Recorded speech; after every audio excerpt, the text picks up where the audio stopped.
खूप झालं आता. थकवा आला आहे बोलण्याचा, तेच ते काम करण्याचा, इतरांची मनं सांभाळण्याचा, इतरांच्या मतांशी जुळवून घेण्याचा. खरंच कंटाळा आला आहे.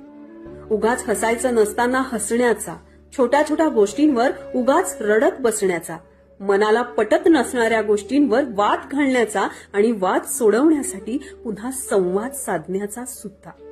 खरंच मनापासून थकवा आला आहे या रटाळ जीवनशैलीचा. आपण कधीच नाही का बिनधास्तपणे जगू शकत? मनाला वाटेल तसं, वाटेल त्या वेळेला हवं तसं वागू शकत? इतरांच्या आयुष्याची गाडी चालवण्यासाठी नेहमी आपल्याच हातात स्टेअरिंग का घ्यावं? आणि मग स्टेअरिंग घेतलं आहे ना, तर त्यांनी पुन्हा पुन्हा दिशा का सांगावी? आणि सुचवायचीच असेल दिशा तर जगावं स्वतःचं स्वतः. उगाच आपल्या आयुष्याची दोरी दुसऱ्याच्या हातात देण्याचा हा दिखावा कशासाठी? कोणासाठी? खरंच थकवा आला आहे आपल्याच लोकांच्या या दुहेरी वागण्याचा.